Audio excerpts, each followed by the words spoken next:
Bonjour et bienvenue. Aujourd'hui, on se plonge dans Google I.O. 2025. C'était assez spectaculaire cette année, surtout l'accélération de l'IA chez Google avec Gemini vraiment partout. Nos sources, ce sont les annonces officielles, bien sûr, les points clés du discours de Sundar Pichai, et puis tous les détails sur les nouvelles versions de Gemini. Alors la mission de ce deep dive, c'est d'essayer de décortiquer un peu tout ça. Comment est-ce que les modèles comme Gemini 2.5 Pro ou Flash sont vraiment plus intelligents?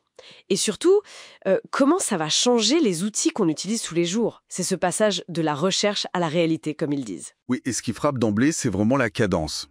Google a beaucoup insisté là-dessus, une vitesse de déploiement qu'il qualifie de sans précédent. Et on a des chiffres pour mesurer ça. Le score Elo de Gemini Pro, par exemple, c'est une mesure de performance, il a grimpé de plus de 300 points depuis la V1.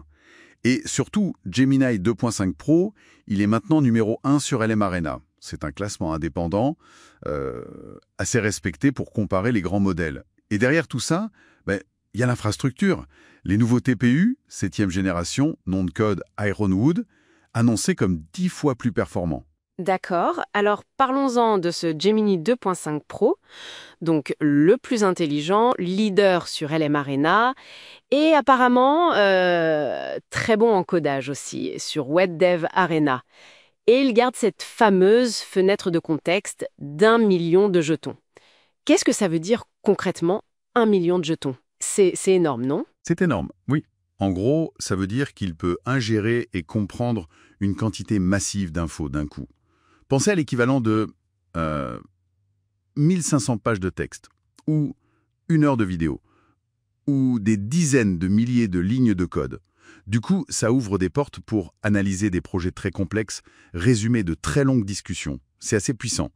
Et à côté de ça, il y a Gemini 2.5 Flash. Ah oui, Flash! Voilà.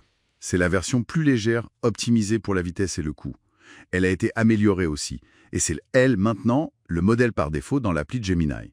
C'est vraiment cet équilibre vitesse-performance qui est recherché. Et il y a aussi cette nouveauté un peu intrigante pour le 2.5 Pro, le mode Deep Think. C'est quoi exactement? Oui, Deep Think, c'est une capacité expérimentale mais très intéressante. L'idée, c'est de permettre à Gemini 2.5 Pro de s'attaquer à des problèmes vraiment costauds. Par exemple en maths ou en code complexe. Il utiliserait des techniques de raisonnement plus avancées.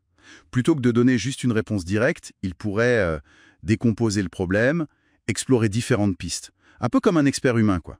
C'est en test, mais ça montre une direction claire, des IA qui résonnent plus en profondeur. Et l'adoption, ça suit. J'ai vu passer des chiffres assez dingues. Ah oui, effectivement. Google parle d'un volume de jetons traités qui a été multiplié par 50. On parle de 480 billions par mois via leurs API. C'est 480 billions. Oui, billions. Et ils annoncent 7 millions de développeurs sur les outils Gemini. Et l'appli Gemini elle-même, 400 millions d'utilisateurs actifs chaque mois. Donc oui, les chiffres montrent que ça dépasse le stade du labo, ça s'intègre vraiment. Justement, cette intégration, où est-ce qu'on la voit le plus? Commençons peut-être par la recherche Google, le cœur historique. Alors la grosse nouveauté là, c'est le lancement du mode IA aux États-Unis pour l'instant. C'est une refonte qui permet de poser des questions beaucoup plus longues, plus nuancées, qui demandent un raisonnement en plusieurs étapes. Et c'est Gemini 2.5 qui est derrière. Dans ce mode, il y a aussi Deep Search pour les questions vraiment complexes et la recherche live. Live? Oui, basée sur Project Astra. Ça permet d'interagir avec la recherche via la caméra du téléphone. On pointe un objet, on pose une question. D'accord. Et l'application Gemini dédiée, elle bouge aussi. Oui, les fonctions live, justement basées sur Astra la caméra, le partage d'écran pour avoir de l'aide, elles deviennent gratuites pour tout le monde. Et elles intègrent les nouveaux modèles créatifs, Imagen 4 pour les images, meilleure qualité, meilleure gestion du texte dans l'image, et VO3 pour la vidéo. Et là, la nouveauté pour VO3, c'est la génération audio native. Il crée la vidéo, mais aussi les sons d'ambiance, et même des dialogues synchronisés. Intéressant. On a aussi entendu parler de communication 3D et de traduction. Juste un mot là-dessus, peut-être? Oui, rapidement, Google Beam, c'est l'évolution de Project Starline, pour de la communication vidéo 3D très réaliste, en partenariat avec HP pour le matériel. Et dans Google Meet, la traduction vocale essaye maintenant de reproduire le ton et les expressions de la personne, pas juste les mots. Mais le virage qui semble peut-être le plus fondamental, c'est ce concept d'agent. Ah oui, absolument. Ça s'appuie sur les recherches du Project Mariner. L'idée, c'est de passer d'une IA qui répond à une IA qui qui agit pour nous.